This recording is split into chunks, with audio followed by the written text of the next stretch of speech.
I guess I was going to talk and do maybe some of this. Okay. Welcome to Tone Time with Tom here at JK Not Kidding Studios, just outside of Detroit, Michigan. Today I have a really fun episode. I'm excited to be talking about delay pedals, one of my favorite things besides fuzz pedals, but pretty much neck and neck for me. So we have 3 delay pedals today, $20, $200, $2,000.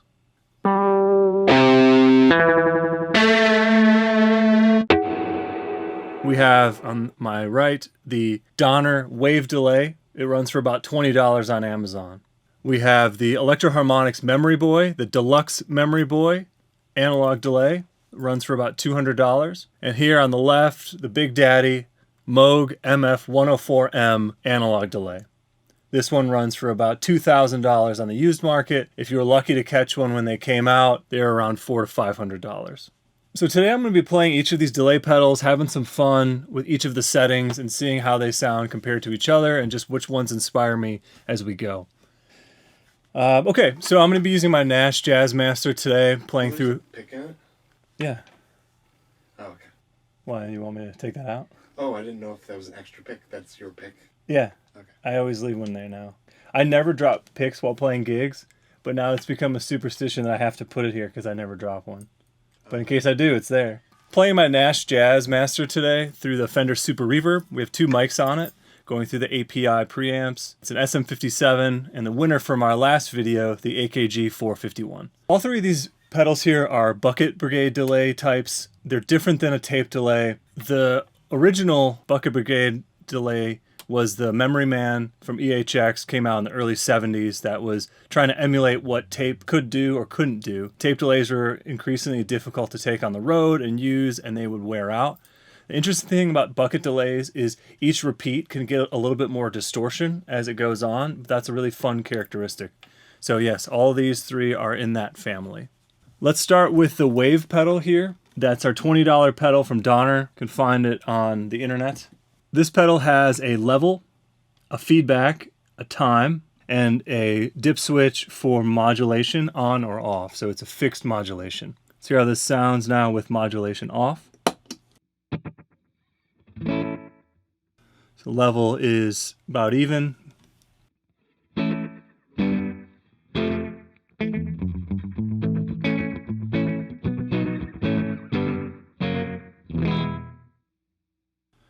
Kind of a slapback sound. Let's add some more feedback for some fun.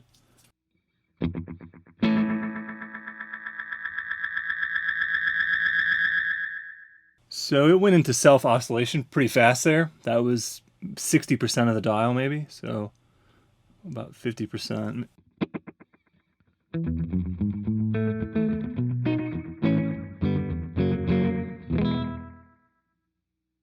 Let's see if I could increase the time a little bit.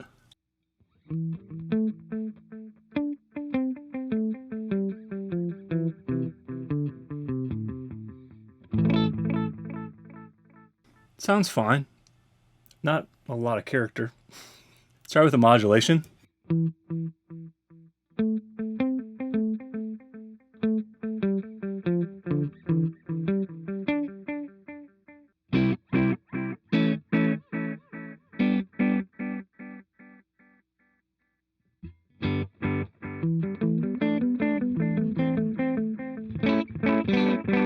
Yeah, the modulation is pretty subtle.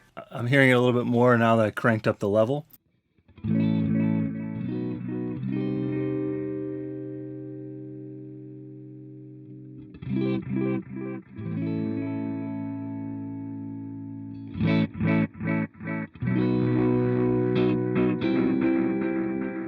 Surprisingly, sounds not too great, but that's what you would maybe expect for $20.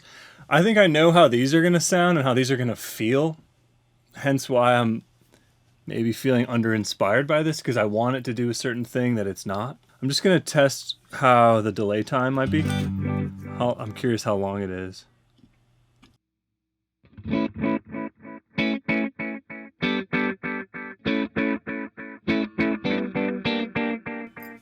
That's a fun setting.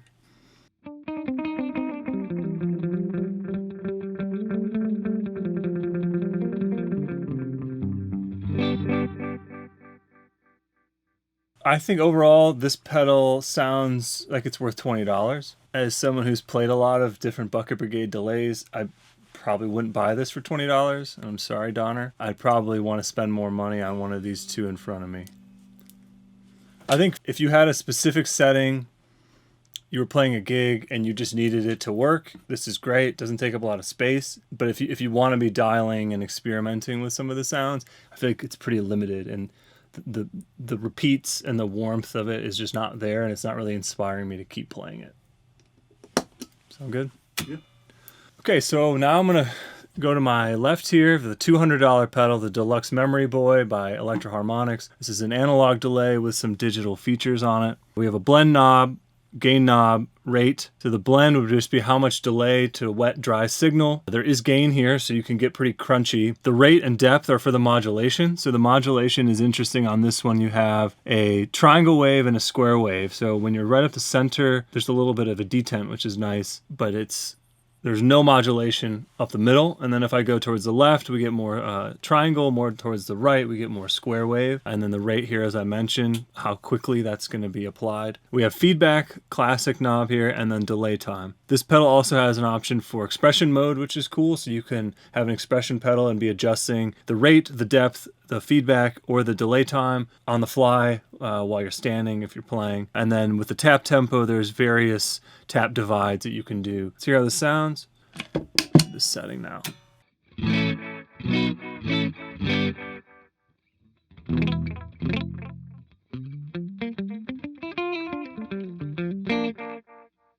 So automatically, I think this just has a lot more character. Even though we're only hearing like one or two repeats there, there's a nice warmth and a little bit of the distortion in that repeat.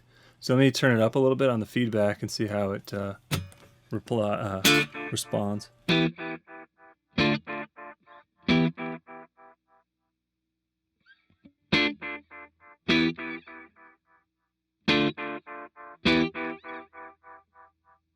we're getting close to that self-oscillation. I'm going to try turning up the gain and see how this responds. So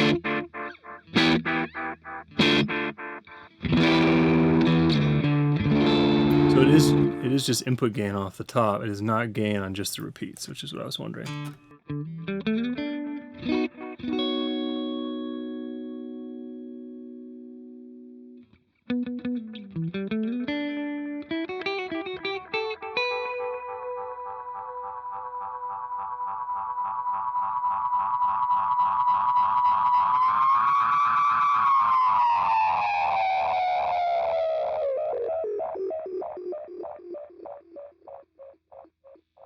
So automatically, I think for me here listening to it, there's a lot of warmth there.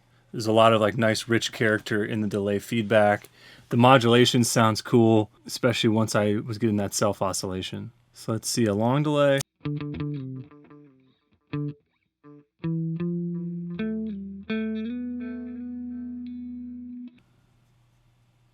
So let's hear how the modulation sounds, the different waveforms. I'm going to try the triangle first, so maxed out here.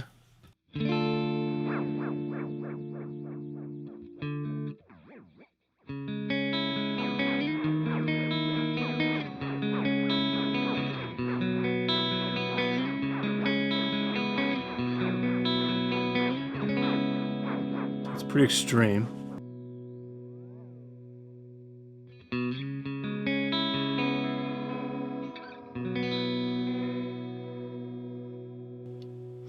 Yes, it's a lot more extreme than I was expecting, so I'm really not too far off of the center setting. So it's like, I'm trying to find the kind of a usable setting.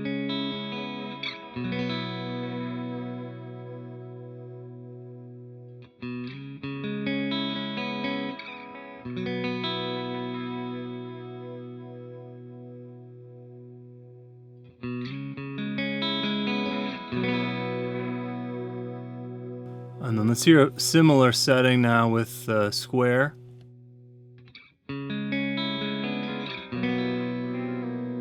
So the square is definitely more extreme, being just up or down, where the triangle has a little bit of that slope, so you get that smoother sound. Yeah, so I think just listening through these here, right, the The pitch is being shifted with that modulation. There is that smoothness with the triangle, which is easier or more usable in some settings, whereas the square is a lot more extreme. So let's hear how it might sound with a fuzz pedal.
Some really nice character in the repeats there.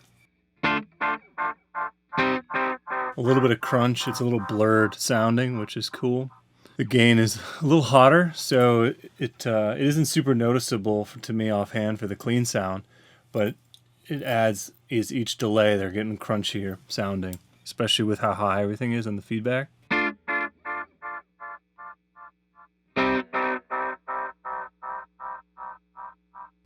Cool. So this one's fun. I think this one for sure you can get lost in for hours. So definitely worth the money for $200. All right, so let's look at the next one here, the Moog MF-104M Analog Delay. A really wonderful pedal. There's a lot you can do with it. It has on the left side the delay, which is the time and the feedback.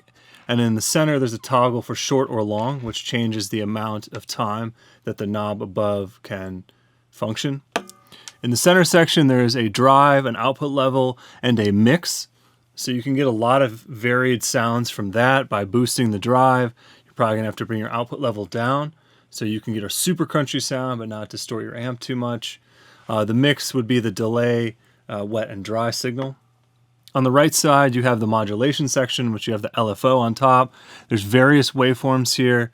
It's a knob that has detents in there, so you have a sine wave, you have a triangle wave, you have a square wave, 2 saw waves, and a random, which is really fun. In the center, there's a rate, and in the bottom, there is an amount of how much of that modulation has added, which is really helpful when you're dialing in. You know, if you want to have an extreme sound, but you just want it to be touching the end of that delay, that's pretty cool. Another reason why this Moog is more expensive and more sought after is all the various inputs on the back here. There's a lot of CV ins, so you can run this with your synthesizers and send some sort of LFO to change the setting of any of these knobs. There's also a delay out, there's a feedback in, and that's the kind of the fun stuff that allows people to do very unique things with this pedal.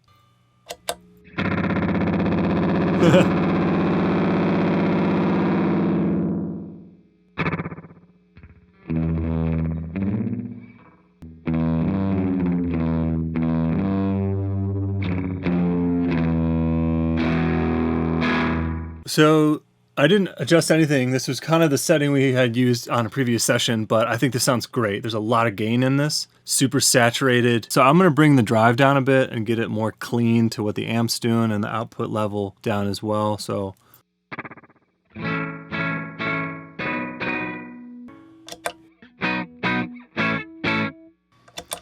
So this is nice that the drive on this one all the way down is actually unity for my amp, unlike what this one was where the unity was at like 70 or 60%. Because to me, the Memory Boy just felt a little flat and I wanted more gain. I wanted more blend. That's why I kept kind of creeping these things up while we were playing. But automatically, this one already was doing that for me. It had all that fun saturation. Again, let's see how it sounds with just the clean.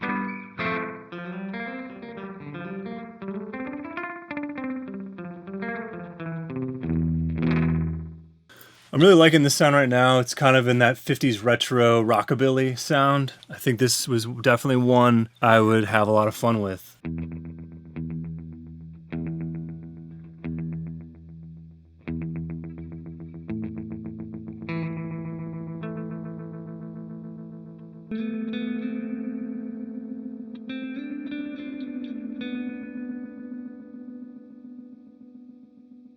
The sonics of this are beautiful. I mean, this setting on its own, it's a pretty simple setting, but it sounds incredible. And I think that's the beauty of why this thing is what it is. Moog releases some of the best products. Just that in itself, I mean, that's not scratching the surface, but it sounds beautiful. Let's see how we can go if I change to the long setting, just for example.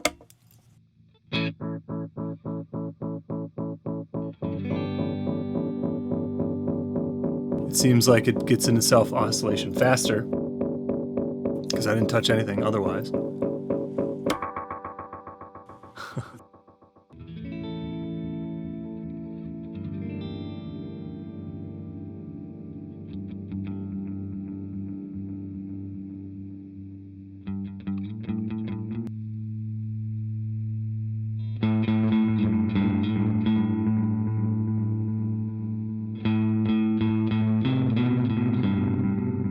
So not much drive there, but it's definitely saturating that signal pretty good. It's only about 25%. We'll try a little modulation here. Starting with the sine wave, going from 0 to 1 here. It's usually pretty extreme.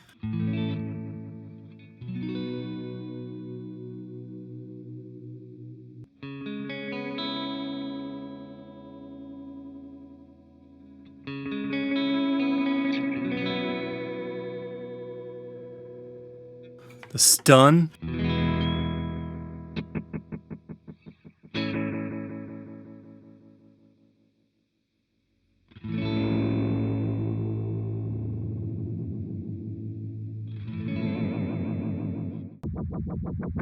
This is a fun setting.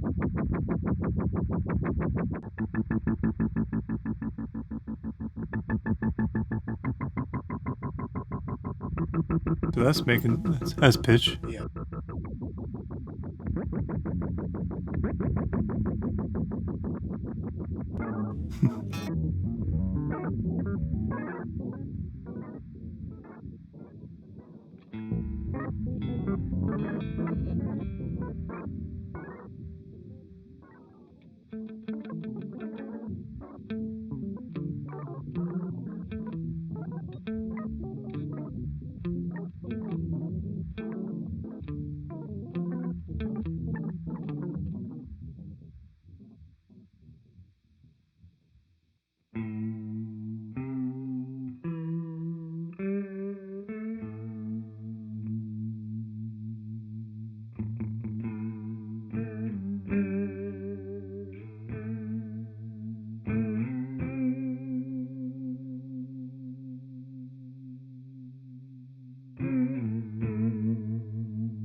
Yeah, so this is kind of acting more like a chorus, really, with the delay at almost nothing.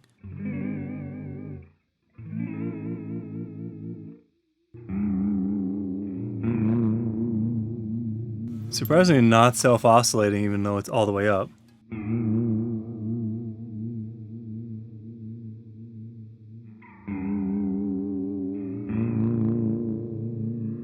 There's a lot of fun texture in this sound.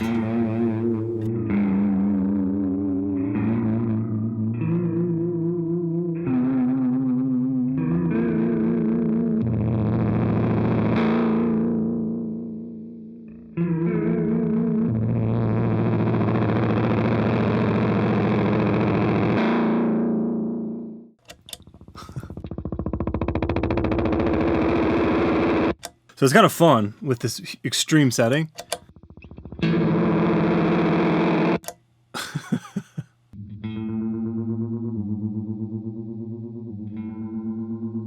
That's really interesting.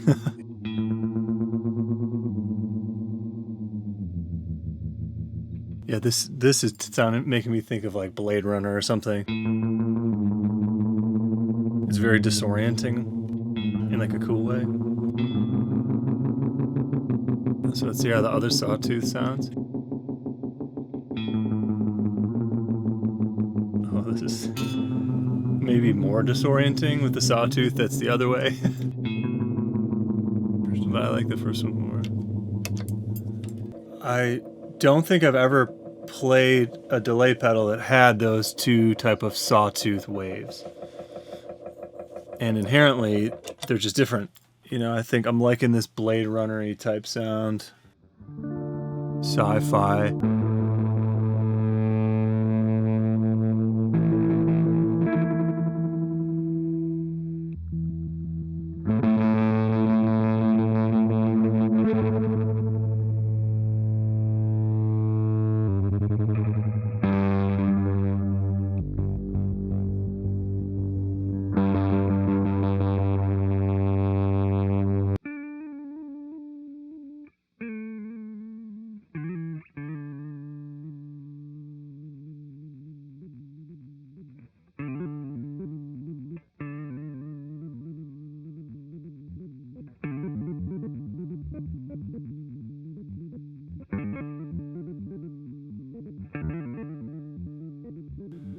I feel like it's...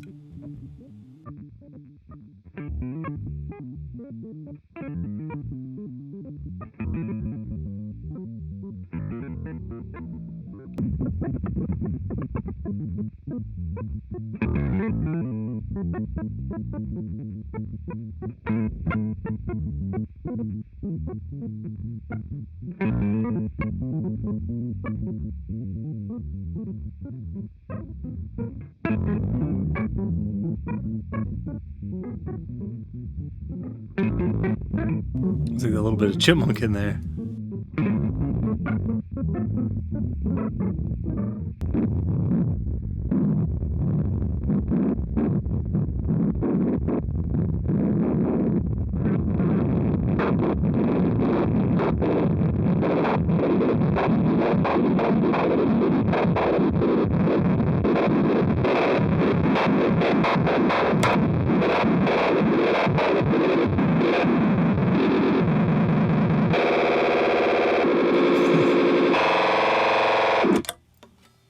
Alrighty. So as you can see from this one, there's a huge amount of settings. There's so many different sounds. I could probably sit here for another 2 hours and continually play this pedal and make everybody bored out there, or maybe not. Maybe I would intrigue you to go out and find one of these on the used market and steal some money from your friends to go buy one. But I don't believe I've ever spent as much time playing this one. Usually in the studio, we kind of go to this for a specific sound, and we find it quick and keep going. It's usually plugged into a synthesizer too. It's also usually plugged into a synthesizer. It was a lot of fun. I think I was trying to find with all of them like a usable setting that I'd probably take in a gig with me for like whatever song. But the settings that are way more fun are the extreme ones. I think this one has a lot more interesting far out sounds. It was proper that I wore my Mars Volta shirt because so many of the tones we were getting by accident here are reminiscent of sounds that he would use or Omar would use on a lot of those records. He was like a delay pedal wizard. I haven't played this one in a while. I thought it was great. I would have liked maybe a little bit more gain or a little something out of it. It felt a little flatter to me. The modulation section was cool. I think it's definitely not as tweakable as this, of course. I can see why these have become so coveted. And over the years of using this here at the studio, I've wanted one and I've looked for one and the prices just keep going up. I have a smaller version of this. I have the Mini Foger version. It does not have the modulation, so that's a huge difference. The delay itself sounds wonderful, but not having that modulation, I think, is really what this is known for and what really people are paying for, especially those who are in synthesizers, having all these CV options, as I mentioned before. The guy that I bought it from, I bought off Craigslist, has tried twice now to buy it back from me. The first time he tried offering what I paid for it, and I just didn't respond. And the second time, he was willing to pay more for it. That's funny. Was that more recently at all, or do you remember? Or was it a while ago? It was a while ago. Because I think I know that guy. I'm pretty sure we talked about this like really? a long time ago when I met you. I'm pretty sure I know that guy. So yeah, I would not hesitate to use, this one at all for gigs. It's kind of a set it and forget it for like your general like thickening sound. This one probably I would use too if I wanted just like something that's going to do its job. In a live setting, you're not really going to hear the subtle nuances or the warmth that that harmonic texture that these are providing. I'm surprised and not surprised at how much better sounding the Moog is than this. I know there are higher end versions of the Memory Boy and the Memory Man because it is really reasonably priced, especially on the used market too. And there's different versions of these. There's many. There's a half version that I've played that's pretty good. There's the Memory Toy. So yeah, $20, $200, $2,000. This is Tone Time with Tom. Please subscribe, please like, share with your friends, comment below. Tell me what you want to hear more about. But I'm surprised just like the jump in sonic quality.